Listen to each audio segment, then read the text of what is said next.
For this week's discussion, it will be important to understand goddess worship in Hinduism.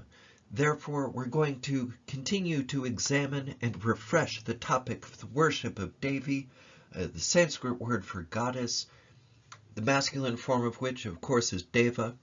Deva and Devi together mean heavenly, divine, or anything of excellent. And they are also gender-specific terms for a deity. So here we're talking about Devi worship or Devi veneration.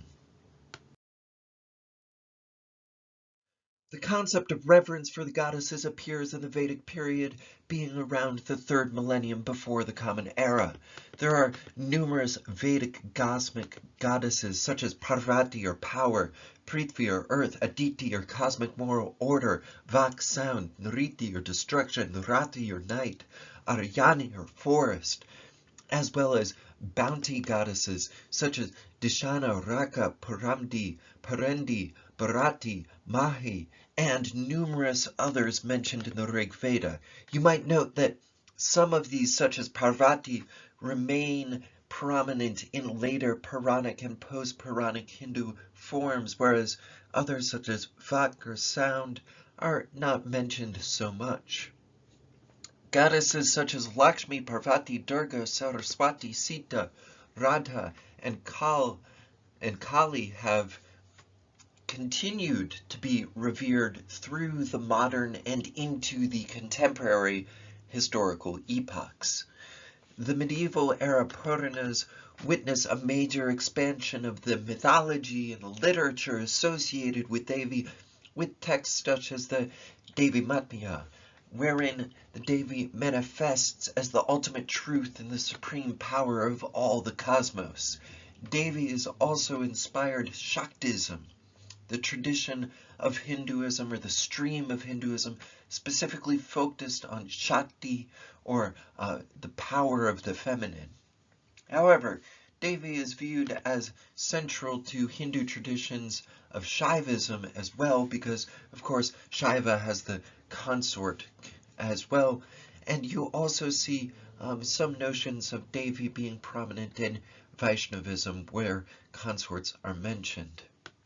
We're going to discuss in this particular class Devi and Hindu streams, the Devi Upanishad, so the Upanishadic Hinduism, and then also the form of Mahadevi, and then the Matrikas, or the mother goddesses.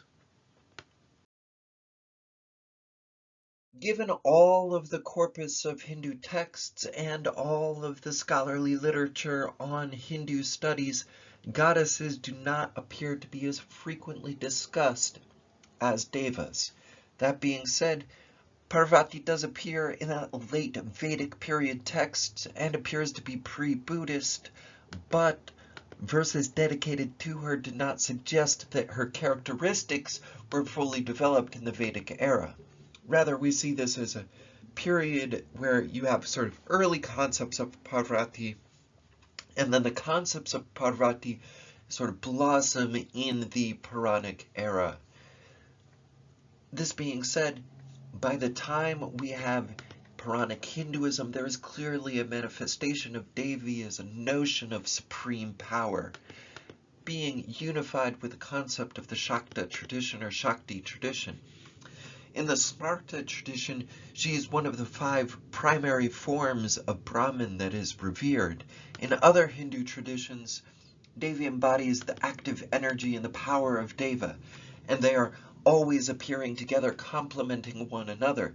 Examples of this are Parvati with Shiva in Shaivism. Then you have Saraswati with Brahma in Brahmanism. Then you have Lakshmi with Vishnu in Vaishnavism. As we previously discussed, the Tridevi is a concept in Hinduism joining the triad of eminent goddesses either as a feminine version of the Trimurti or as consorts of the masculine Trimurti, depending on the particular school or stream. This triad typically personifies Hindu goddesses such as Saraswati, Lakshmi, and Parvati especially. So here you have Parvati being a sort of supreme mother goddess, a complement to Shaiva notions of Shiva as the destructor, right? So Parvati, the creator. And then in Brahmanist sort of streams, you have Saraswati, the personification of wisdom, as a Shakti complement to Brahma, the creator. So when Brahma's the creator, Saraswati is wisdom for the notion of creation. And then, of course, Lakshmi being a sort of protector goddess, complementing Vishnu as protector as well. These triad of goddesses are also known as manifestations of the Mula Prakriti, or the Adi Parashakti. In the period of the Upanishads, we do have a specific text, the Devi Upanishad, which is one of the minor Upanishads in Hindu corpuses. It's a text that is composed in Sanskrit and is one of the 19 Upanishads attached to the Atharva Veda. It's classified as one of the 8 Shakta Upanishads as well. It is an Upanishad as part of the corpus of Vedanta literature collection that is present in philosophical interpretations of Hinduism and influences many later Hindu schools and streams. Essentially, Devi-inspired philosophy is propounded in many Hindu texts, but many of these texts take their notions of Devi veneration or Devi worship from the Devi Upanishad. It's sort of the perhaps a foundational text in that sense. It teaches that Shakti is essentially Brahman, the ultimate metaphysical reality, and that from her arises Prakriti, or matter, and Purusha, or consciousness, and that Devi is bliss itself and also non-bliss. The Vedas and what is different from the Vedas, so Vedas and non-Vedas, the born and the unborn, and all of the universe. Shakti is Parvati in this interpretation, specifically Shiva's wife. She is also mentioned as the creative power of Shiva in the Tripura Upanishad and the Bhavricha Upanishad, as well as the Guyakali Upanishad. Devi identifies herself in the Devi Upanishad as Brahman in a reply to the gods, stating that she rules the world, blesses devotees with riches, that she is the supreme deity to whom all who worship her should offer their offerings, and that she infuses Atman with every individual. Devi asserts that she's the creator of the earth and the heavens and resides in the heavens. Her creation is of the sky, and the sky as the father, and the seas as the mother, and this is reflected in the notion of the inner supreme self.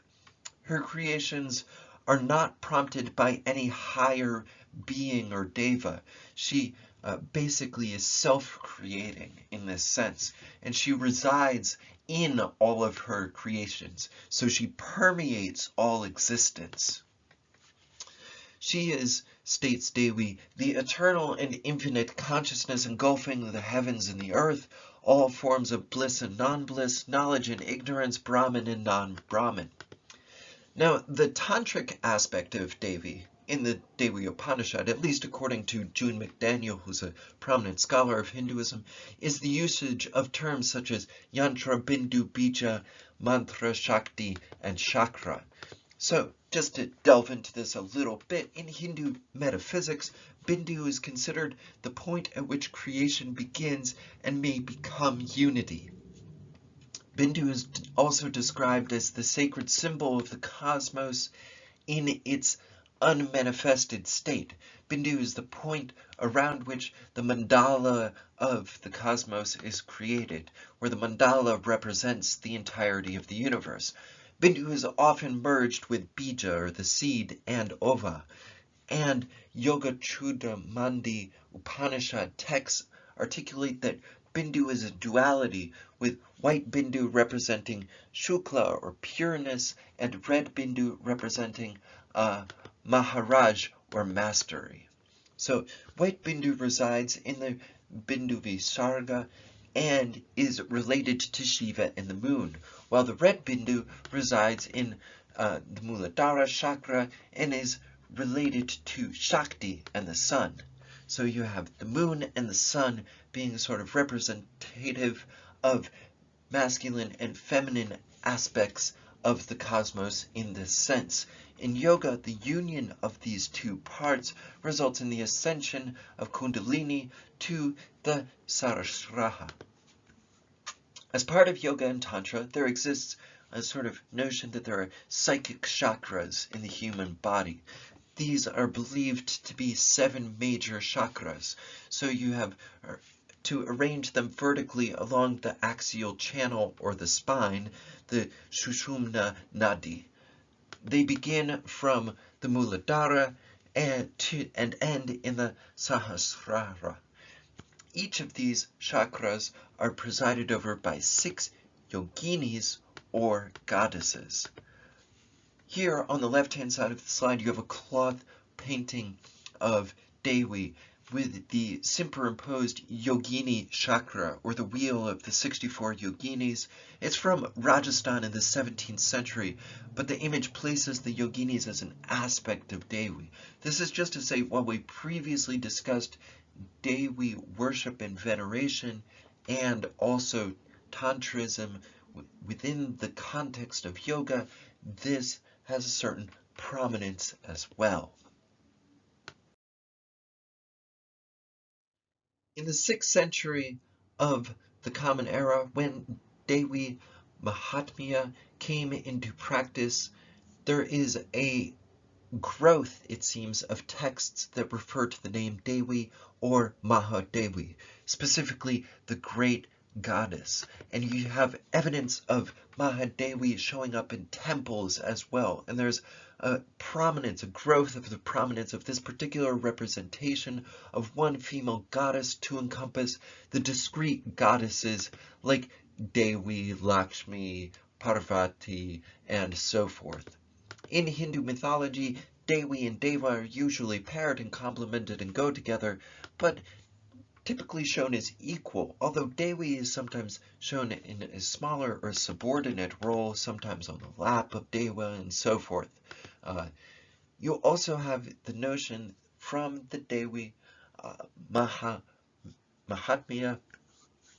or the Devi Mahatmyam that there are Hindu religious texts describing the goddess as the supreme power and the creator of the entire universe.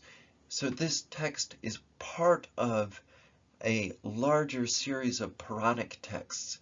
You might remember the Markandeya Purana, which is estimated to have been composed in Sanskrit between about 400 and 600 of the Common Era. This text, the Devi Mahatmya, describes a storied battle between good and evil, where Devi manifests as the god Durga and leads the forces of good against the demon Mahishasura. The goddess is very angry and ruthless in the text, but the forces of good do win. In peaceful and prosperous times, states the text, the Devi manifests as Lakshmi, empowering the creation and happiness of the universe. The verses of this story are also outlined in a philosophical sort of sense, wherein the ultimate reality, Brahman in Hinduism, is actually female. The text, the Devi Mahatmya, is one of the earliest extant complete manuscripts in Hindu tradition, which describes reverence or worship of the feminine as an aspect of the divine. So here it is paralleled in some interpretations and streams of Hinduism, especially those aligned with Shakta traditions, to be as important as the Bhagavad Gita. So as important as the notions of upholding the Dharma. More broadly speaking, however, some goddesses play an independent role in Hindu notions of pantheons and are revered as supreme without any male goddess. So this is especially the notion of Mahadevi as the mother goddess is an example of this, where she subsumes all goddesses and becomes the ultimate goddess, and sometimes is just known as Dewi.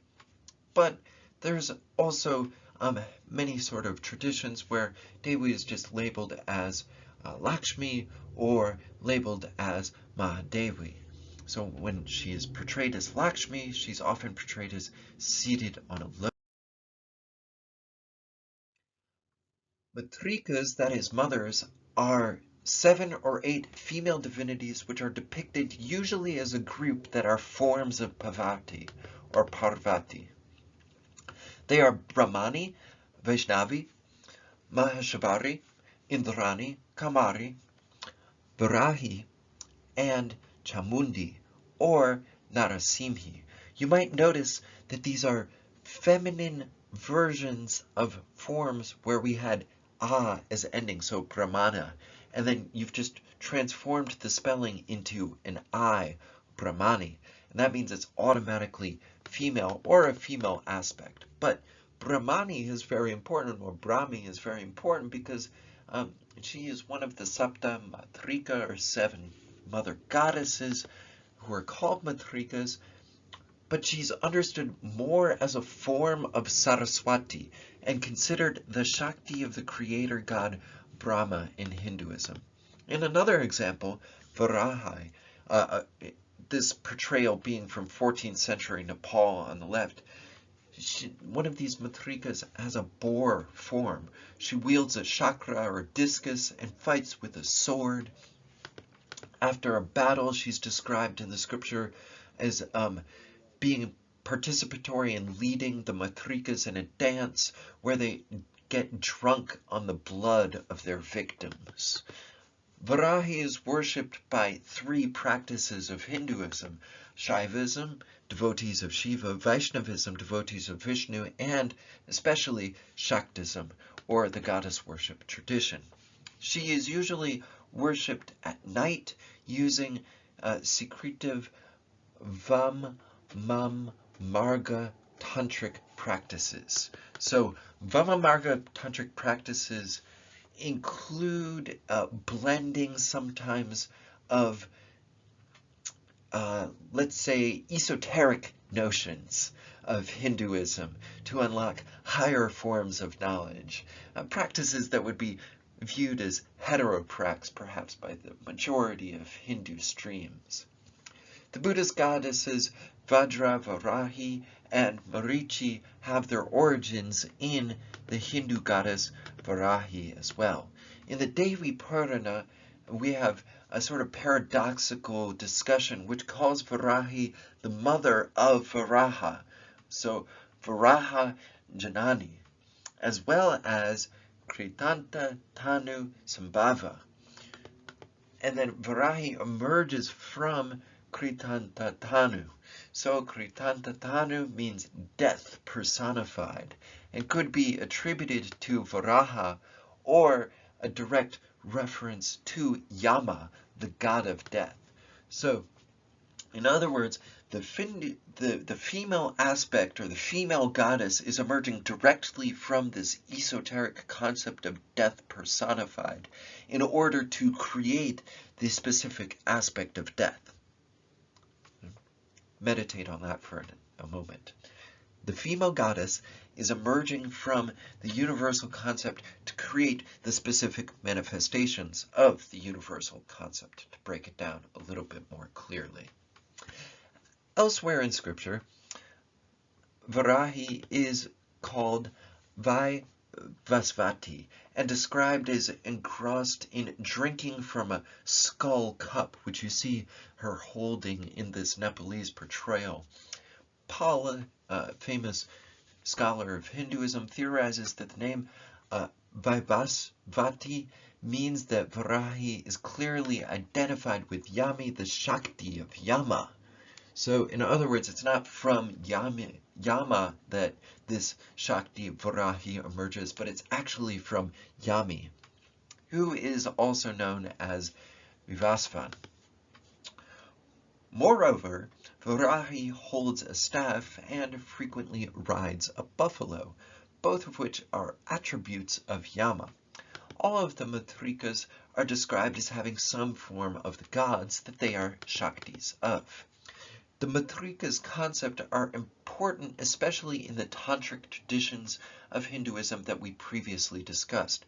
They are described as the Isana Shiva Guru Deva Paddhati.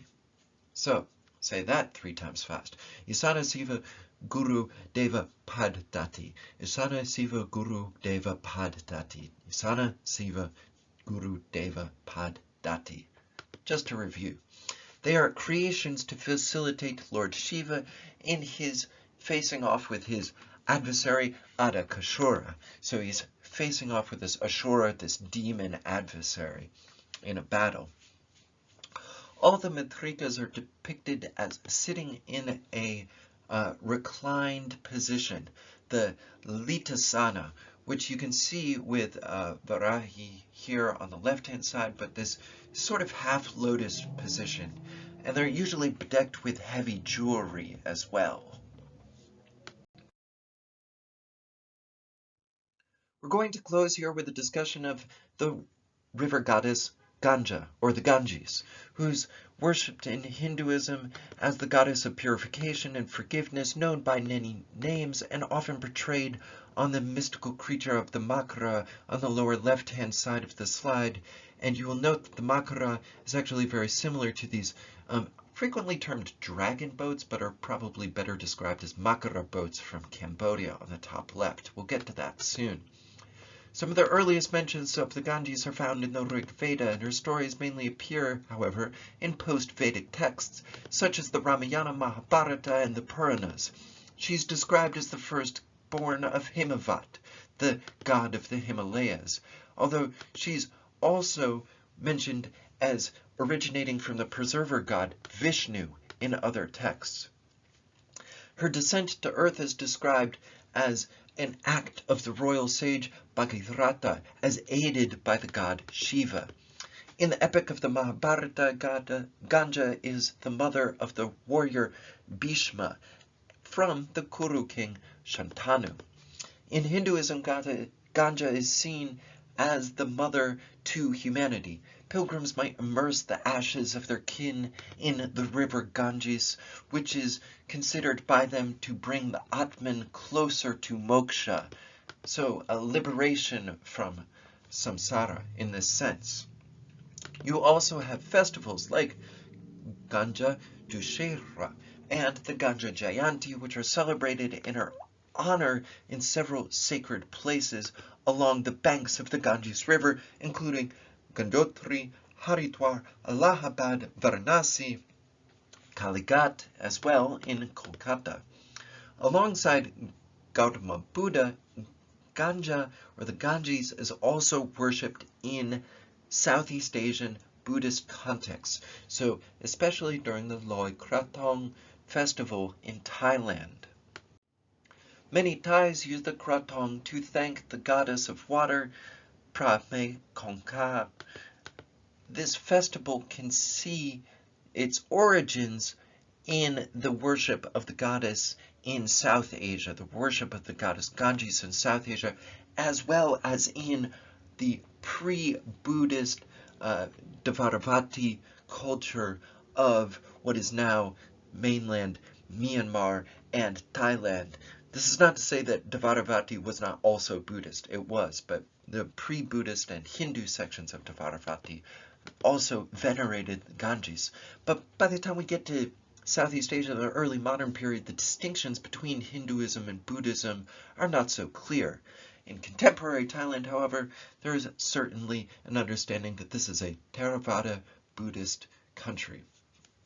Loy Krathong takes place on the evening of the full moon of the 12th month of the traditional Thai lunar calendar, and thus the exact date of the festival actually changes every year.